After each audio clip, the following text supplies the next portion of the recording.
We're getting closer and closer to the end of Season 4. Our Dragons currently sit at 10-3 in first place of the NFC West.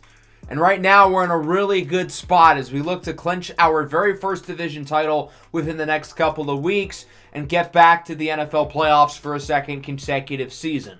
In the last episode, we beat the Rams for a second time in 3 weeks, which means we now have the head-to-head tiebreaker over the Rams, along with the fact that we are also 2 games ahead of them.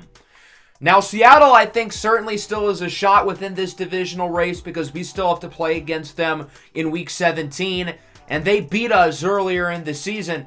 But right now, it is not looking good for the Rams, who would need a lot to happen in order to clinch the division. Obviously, the wild card for them is still wide open, but them passing us feels very unlikely.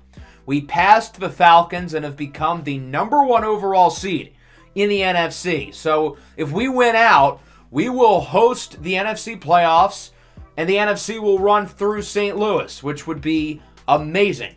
Today we've got a prospect profile. We'll be going over tight ends, offensive linemen, and defensive linemen. But beforehand, I want you guys to take a look at the right side of your screen. Take a look at the stat leaders around the league. And I want to point out that there are 4 players listed who have been drafted at some point within this series. What do they all have in common? They're all on our team. Puma Whitlock, Arturo Modelo, Simeon Bonnet, and Demore Diggins. Nobody is drafted better than us. Our young talent has really led us to such a great start this year, and we're looking to add to that with this draft class, and we're going over a lot of positions today. So I'm going to try to keep each of them as concise as possible. And that starts with the tight end position. And I think it's pretty unlikely that we draft a tight end early in this year's draft along with the foreseeable future. We've got one of the better tight ends in the NFL right now with Isaiah Likely and a pretty solid backup, I guess, with Sincere Lorenzo. Isaiah Likely has been one of the most consistent tight ends in the league over the last couple of seasons. He was rewarded with a large extension, 4 years, $56 million in the offseason. So we're not going to be drafting a tight end early. Maybe we look to add one later as depth, but we're not going to draft one of these top guys. I do want to take a look at some of these top tight ends in the draft because it is a pretty good tight end class with a handful of guys I want to highlight. And that starts with Amiri Jackson out of Maryland. 6'7", 260 pounds, really impressive athleticism at his size. He was a high-level basketball player coming out of high school, and it's easy to tell when you watch him. He feels a lot like Jimmy Graham, the way he moves at his size. Really impressive. If not for him, I think Noble Barnes from Ball State would be the clear top tight end in the class. One of the best small school prospects in the draft. Not quite as well-rounded or as athletic as Jackson, but he's really solid. And I think there's a lot of depth down the board at tight end that we may look at possibly on day 3 of the draft. Let's move over to the offensive line now, and we've made a lot of additions to this side of the ball over the last couple of seasons. Of our main 6 offensive linemen, all 6 of these guys have been acquired within the last 2 seasons. I think Zach Tom's been a little disappointing after signing him to a big contract, but a lot of these other young guys have been solid, and these older players have produced as well, although realistically we're going to have to replace them. So because of that, we may look to go offensive line early in this draft. The best of which is Kofi Oguntoye out of Florida State, who I think could be in contention to be the top non-quarterback off the board. He's super athletic. He's a great pass protector, very solid run blocker. He checks off all the boxes. There's a handful of other tackles who could go in the first round, such as Kimo Hokulani, Gustavo L. Martinez, and then as we move over to the right tackle, Constanzo Yosuke out of Stanford is another guy who could go in the top 5 to 10 picks of this year's draft. I would argue he's a little bit more polished than Kofi Oguntoye, especially in the run game. He just doesn't have the athleticism. And then a Darion Fuller from Georgia is definitely going to be another name to watch out for. And again, I think there is pretty solid depth here. As we move over to guard, I think it's a really strong interior offensive line class. As we start with Makoa Kahahanui from LSU. Really impressive run blocker. Powerful, physical player at the line of scrimmage. I think if he can improve a touch in pass protection, he could end up being really good. I think Farouk Kingsman from Toledo also could end up in the first round at 6'7", 350 pounds. This is a large human being. And when you have offensive linemen this big, I feel like these types of players generally specialize in one area. But with Kingsman, he's a good run blocker, good pass protector, solid athlete. And I think there is some solid depth there as well. At right guard, again, one or two guys who could go in the first round, and that starts with Woody Mace, the talented 4-year starter coming out of Auburn. Powerful, physical player in the run game, and I think his technique is going to be really good right off the bat. Frank Jones IV out of USC is also in contention to go in the first round. Another really good run blocker. This is somebody who's going to get his hand in your face and will really make plays in the trenches. I think he's a solid pass protector as well. And then as we move over to center, Yohan Vilmas from Ohio State might be the best center prospect we've had in this entire series so far. His athleticism at his size is really impressive. Great run blocker, a lot of upside as a pass protector. And even Sammy Vargas, the next center, is just as good of a prospect too. As we move over to the defensive line, obviously we've got Simeon Bonnet, who's having a Defensive Player of the Year-esque season. But do we have that secondary pass rusher who we can lean on when Bonnet may be struggling? I think we've gotten the flashes from guys like Devontae Wyatt and B.J. Ojulari when healthy, and other young players like Trajan Blyshenden and DeJuan Overton have shown us some good things, and I'm excited about other prospects here, such as Orlin Babylon and Nnamdi Sanaga. But other than Bonnet, do we really trust any of these guys to be full-time, long-term starters? And I can't comfortably answer that question as yes. I think this is a pretty solid defensive line class. I think we've had more top-heavy years with more potential first-round players, not just at edge, but also along the interior defensive line as well. But there are a handful of really good players here, and that starts with Dean McKennedy out of Purdue. He's been one of the most dominant pass rushers in college football this year. He checks off all the boxes. Athletically, he's great. He's got a wide array of pass rush moves, and he's a really good run stopper as well. Dyson Dwayne from Utah State is one of my favorite stories. A small school prospect who wasn't highly regarded coming out of high school, and he's turned himself into a possible top 10 pick. The debate among scouts is, who's the top edge rusher off the board? Is it McKennedy or is it Dwayne? I think Dyson Dwayne's steady improvement throughout his few seasons at Utah State is really impressive, but McKennedy might have the more well-rounded game. I don't think you can go wrong either way, but I also don't think there's any chance the Dragons land either of these players, and I think some of these fringe first-round guys probably end up more towards our alley. I'm most intrigued by Kylan Childs out of Oregon. I think he's one of the highest upside defensive players in this draft because of his quickness and get-off at 280 pounds, but he's sort of a one-trick pony as a pass rusher. He relies on his quickness coming off the edge, and he needs to develop more consistent pass rushing moves. Along with Childs, I think the Dragons could look at Rayleigh Bitter out of the University of Miami or Ron Carmichael out of Georgia with their top selection. In terms of day 2 options, I think Carol Weathers from Pitt or Akamu Kahananui both could be in play within the Dragons' second or third round pick as they continue to look to add for depth. And then I think even on day 3, there's a handful of good players as well, not just at left end, but also right end. And I think the Dragons are going to have an opportunity to add another body into the edge rushing room. Let's move over to the interior. I think the defensive tackle class is stronger than the defensive end class in terms of how top-heavy it is and also the depth as well. That starts with Chauncey Easley out of Notre Dame, the only surefire first-round interior defensive lineman right now. He's a really solid run stopper, and he's a guy you can have on the field on all 3 downs. Very consistent player, one of the most dominant interior rushers in the country this year, and is a big reason why Notre Dame's had one of the more consistent defenses against the run and the pass. Samson Pomara out of North Carolina, I think, has a little bit more athletic upside, but I think he's a little bit more raw, especially in the run game. And I think because of that, he may end up going towards the back end of the first round, but that could be right in play for the Dragons to take a look at him. Olun Monafagu out of Arkansas is a player who I think we have seen a lot of flashes with. He's a little bit inconsistent, but I really like the upside with him. He's also not a great run defender, though, and he's got to improve in that area of his game. Badger Hawkins out of Ohio State's kind of the opposite of the last 2 guys we've talked about. He is a really good run stopper, but he needs to improve as a pass rusher. And again, we've seen the flashes there, but he's got some work to do.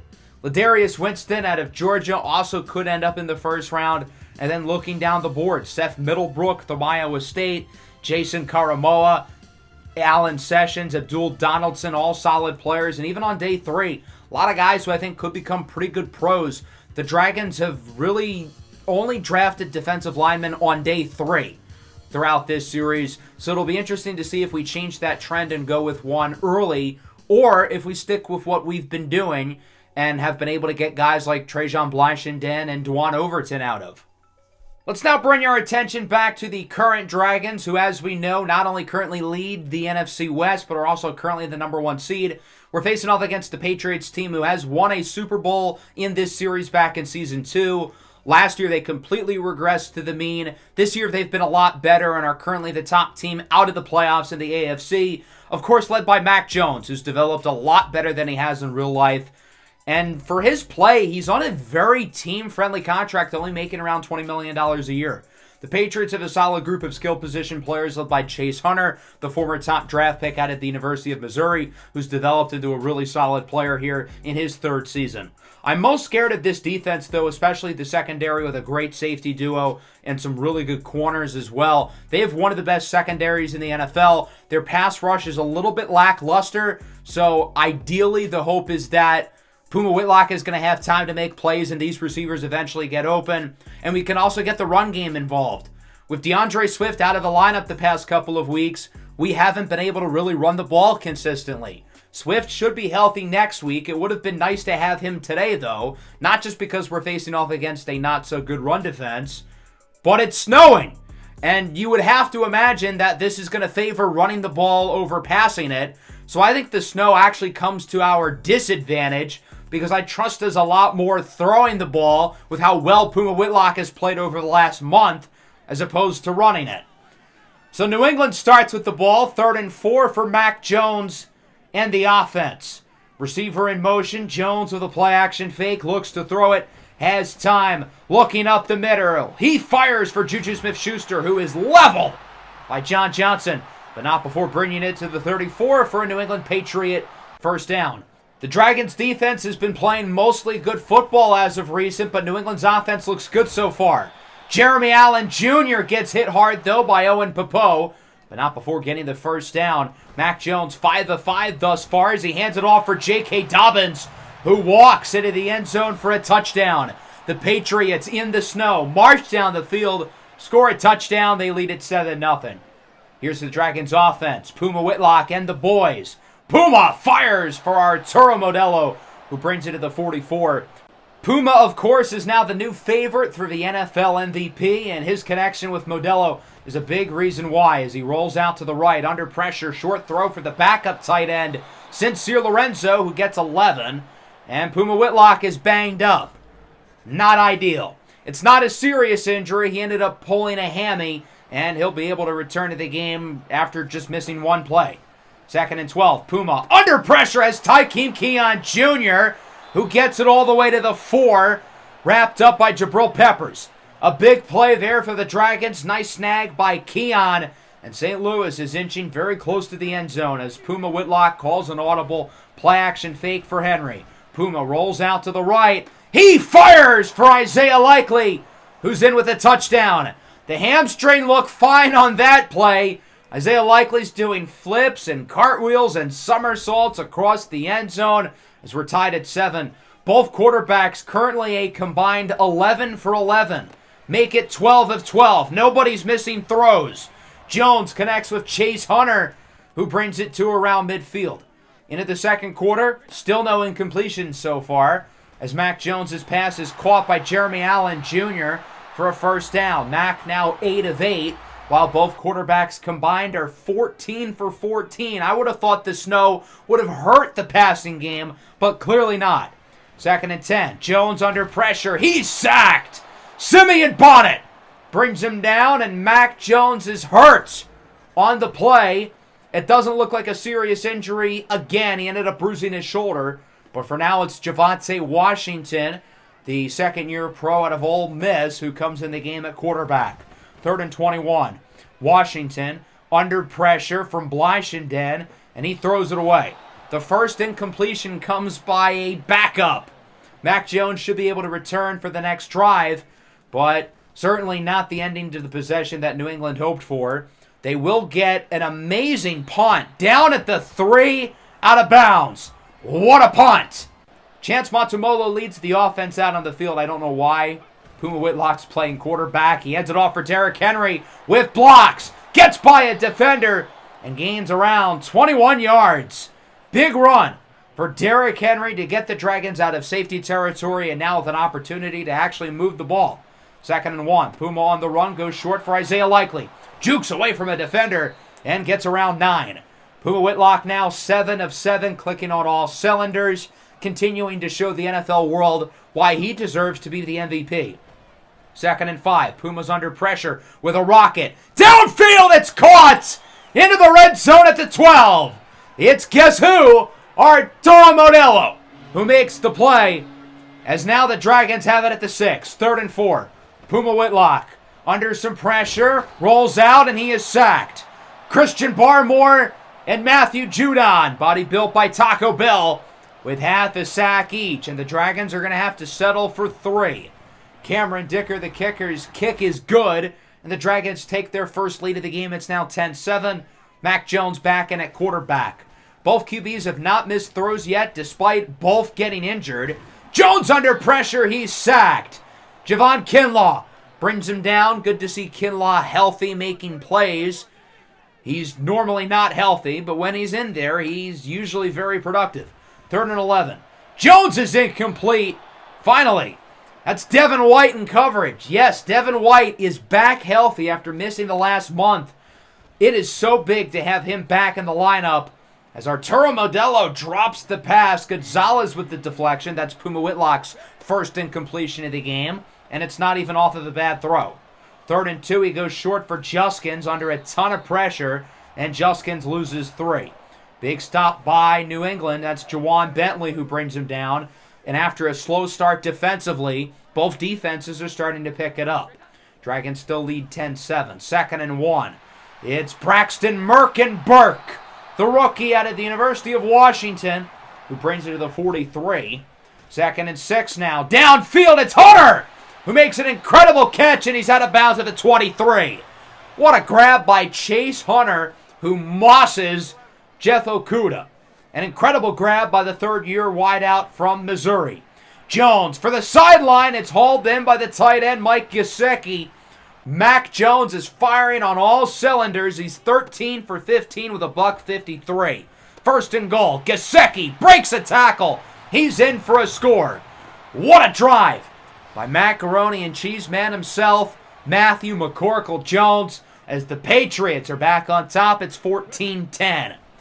Puma empty in the backfield, rolls out to the left. Under pressure is a wide open man. It's Arturo Modelo, who brings it to the 40-yard line. Another big play for Modelo, who, per usual, has been on fire. 3rd and inches, handoff for Davis, and he does not get it. He loses around half a yard. The offense will stay on the field here on 4th and 1. It's a passing play. Puma's under a ton of pressure, and he fires for his number 1 target, Arturo Modelo, who snags the first down. Now from the 15, 2nd and 8, Puma fires for Jamison Williams, who brings it to the 4. The Dragons call their 3rd and final timeout. Now they still have time to go for the end zone, but realistically they can only throw the ball being out of timeouts. After a couple incompletions on 1st and 2nd and goal, it's now 3rd and goal. Puma to Modelo for the touchdown. It looked like he got both feet in bounds, and that means it's Modelo time. Arturo Modelo's 12th receiving touchdown of the year, the most in one season by a Dragon ever. And as you can see, it does look like he got both feet in bounds. Great route, great footwork by Modelo, and a really nice play by Puma Whitlock, who is dialed in right now. Puma is 17 of 20. His only incompletions were off of a drop by Modelo, and then 2 right at the end looking for the end zone.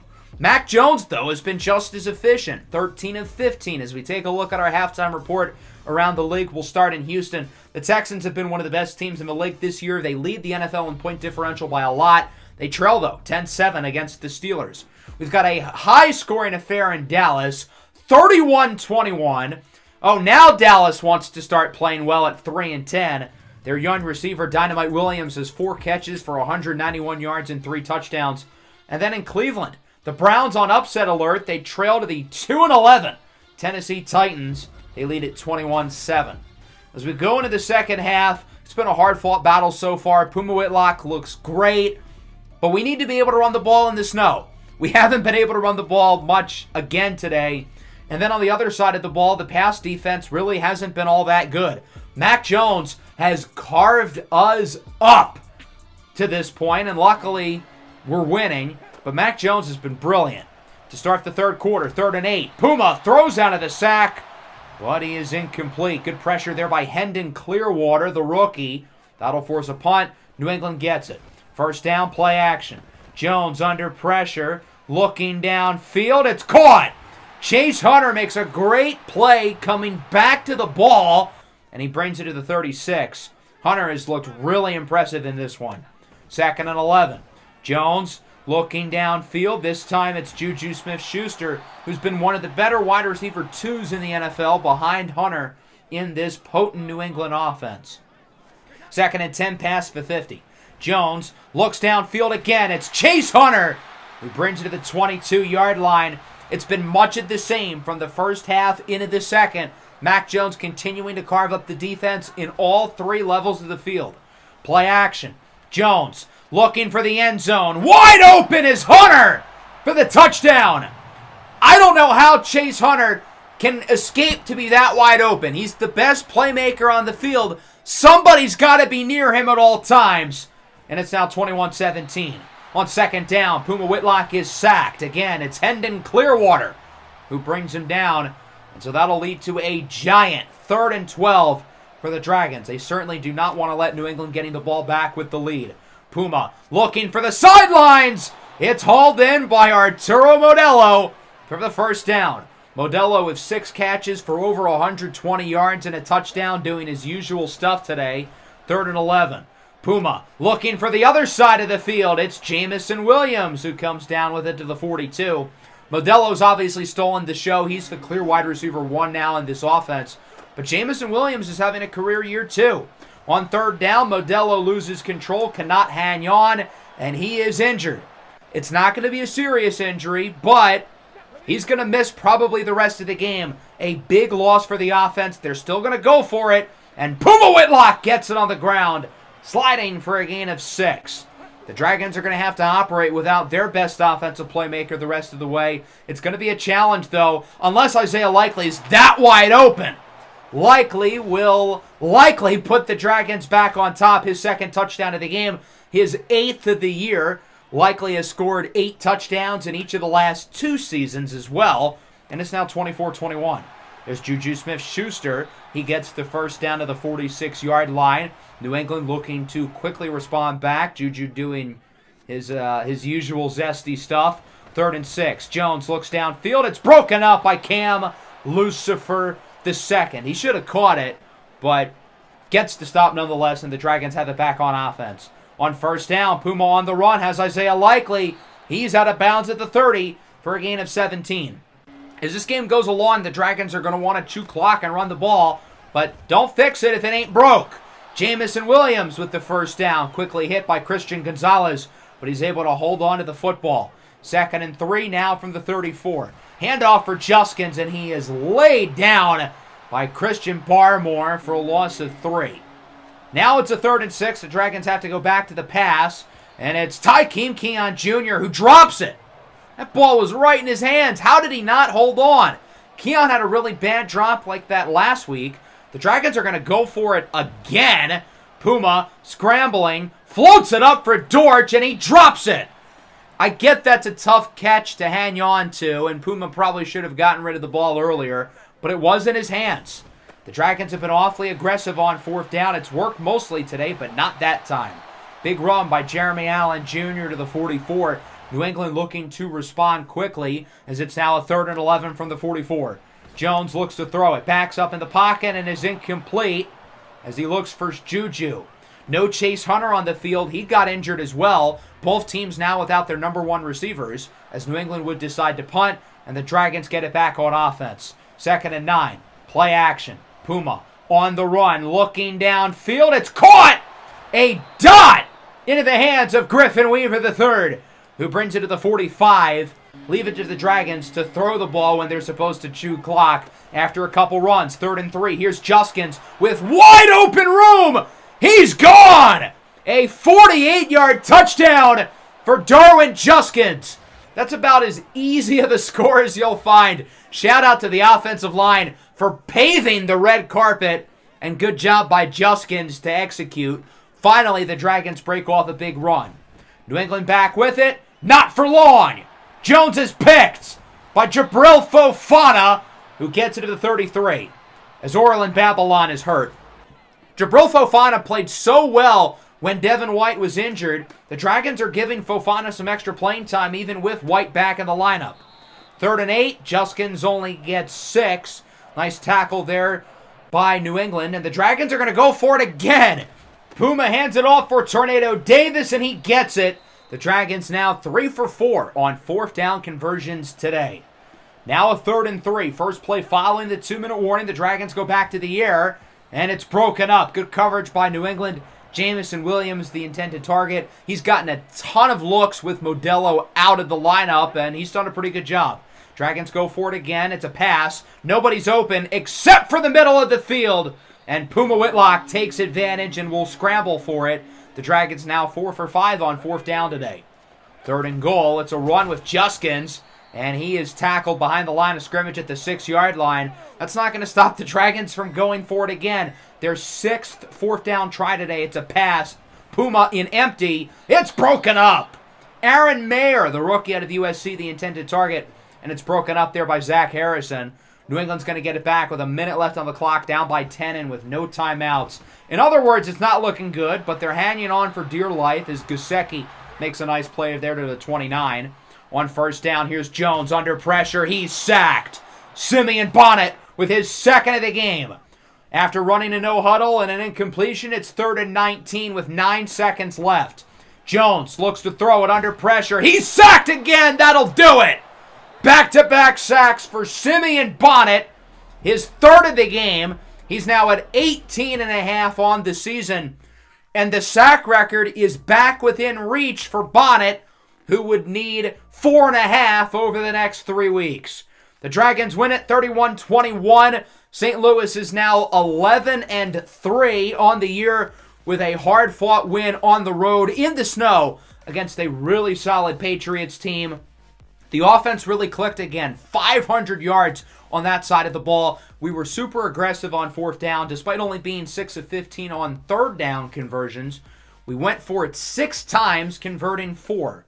Puma Whitlock was brilliant today. No mistakes, launching darts down the field. Mac Jones was really good too, got to give him credit. The run game, again, not great, even though we ran for a lot of yards. A lot of notable receivers on both sides of the ball. J-Mo, Modelo, he was great in 2.5 quarters. Isaiah Likely, and then for them, Gesicki, Hunter, Juju, all really good. Defensively, Simeon Bonnet led the way. He's got 5.5 sacks over the last 2 weeks. Bonnet kind of hit a stalemate towards the middle of the season, but he is back in full force, and he's got an opportunity to break the sack record again, now sitting at 18.5. Unfortunately, we do have a new injury, and it's to a pretty key starter on the offensive side of the ball. Griffin Weaver, torn abdominal, is out for the remainder of the regular season. Weaver is now going to have missed 11 games in his NFL career, and although he will be back for the postseason, that's a big loss, and we're going to need some of our other receivers like Tykeem Keon Jr., Aaron Mayer, and Greg Dortch to step up, along with, of course, J-Mo and Modelo, who I know will be able to. Here's a look at the scores around the rest of the league. Atlanta losing is good news for us, helps us with the 1 seed. The Rams losing is good news for the division. Unfortunately, Carolina and Seattle do win, though, as your players of the week are Dak Prescott, Lamar Jackson, Arama Swearinger, and Brian Asamoah. I thought there'd be a chance we would see Puma and or Bonnet here, but unfortunately, no luck. We are going to see those guys very high up in the awards, though. Obviously, Puma Whitlock is still in first place for the MVP. No reason to think he would drop coming off of such a big game. Modelo has made it all the way to 2nd for the NFC Offensive Player of the Year. Still going to be an uphill battle to pass CeeDee Lamb. Puma Whitlock is third for Offensive Player of the Year, and obviously Bonnet is first for Defensive Player of the Year. Definitely his award to lose. So that brings us into Week 16. I've got some good news.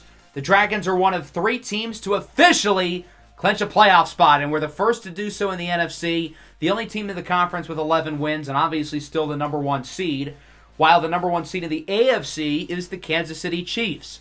And we get to travel to their place next week. A possible Super Bowl preview, a big test for us on the road. Next episode's going to be a doubleheader with 2 gigantic games. Obviously, this matchup against the Chiefs is really going to be able to tell us where we are entering this year's playoff run. And then the game against Seattle in Week 17 very well could possibly decide the division.